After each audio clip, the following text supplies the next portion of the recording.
Welcome to Clutch Picks, Week 8. So, I got a different camera angle this week, thought I'd try it out. And I'm going to explain this Cubs shirt. It's actually like a Cubs Spider-Man shirt. So, back in my Q&A video, someone asked me, who's going to win the World Series? I said the Cubs. Who do you think is going to win the World Series? Cubs. And my grandfather watched that video. As soon as he heard me say that, he bought this t-shirt, and he was that confident that the Cubs would go to the World Series based on my prediction. So he waited all the way until yesterday to give me this shirt. So that's crazy. I just wanted to explain why I'm wearing the Cubs stuff. I am an Angels fan, but I feel like I'm going to root for the Cubs in the World Series.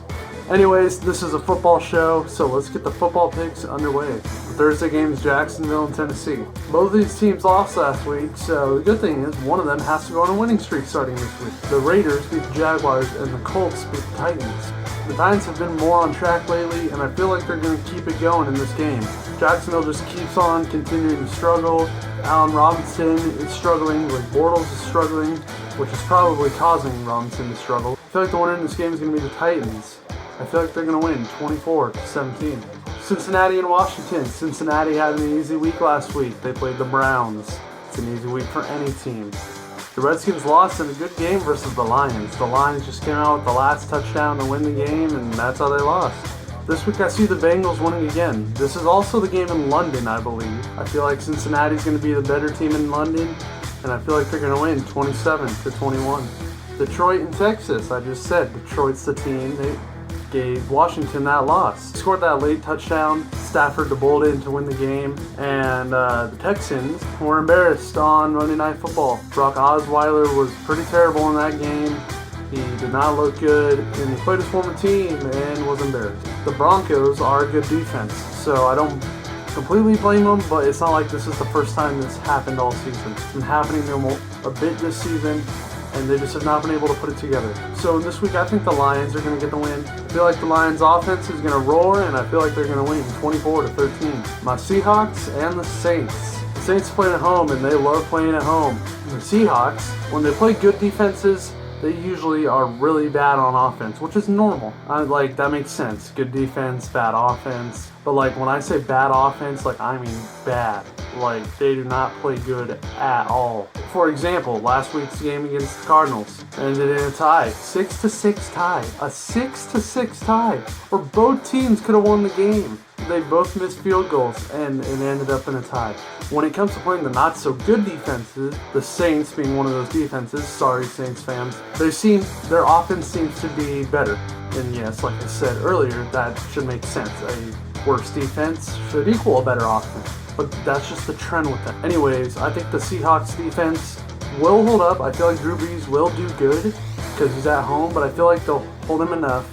And I feel like their offense will do good against the bad Saints defense. I feel like the Seahawks are going to win 27-24.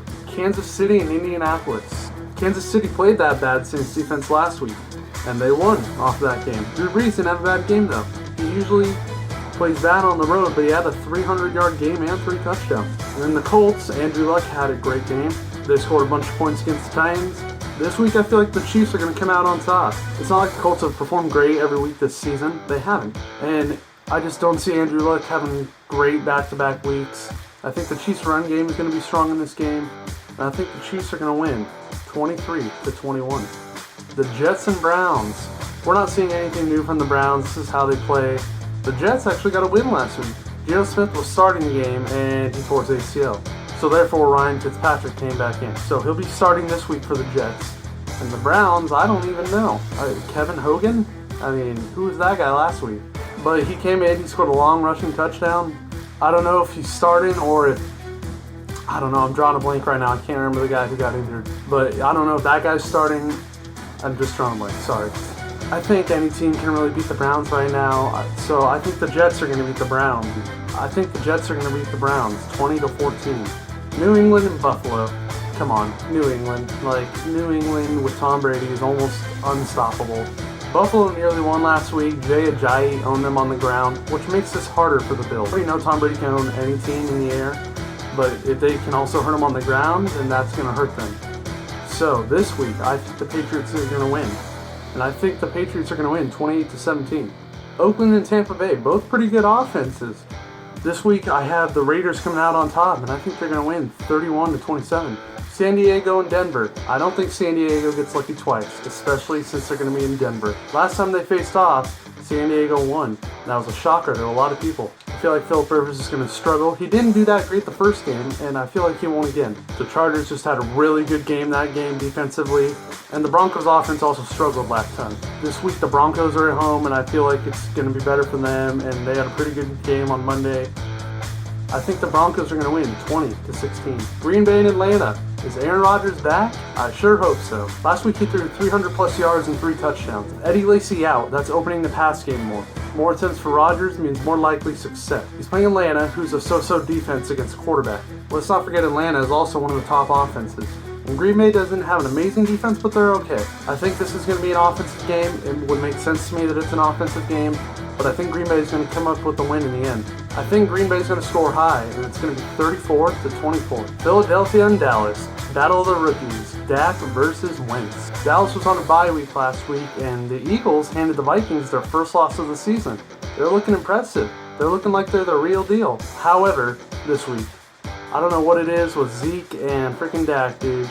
I don't know what it is, but I just feel like they're going to be able to pull out the win against this tough matchup. They are owning offensively. I think they'll be able to get past the Eagles. I think the Cowboys are going to win. I think the Cowboys are going to win 24-19. Minnesota and Chicago. This one's an easy one for me. Minnesota, even though they lost last week, they still have a great defense. See how many turnovers were in that game? The Eagles, yes, but the Vikings also. Chicago's just not performing good. They lost Brian Hoyer, who was more productive than Jay Cutler, who's most likely playing this week. In the end, though, I see the Vikings winning. I think it might be a little low scoring. I think the Vikings are going to win 19-7. Alright guys, if you like this video, like, comment, subscribe, and I will see you next time.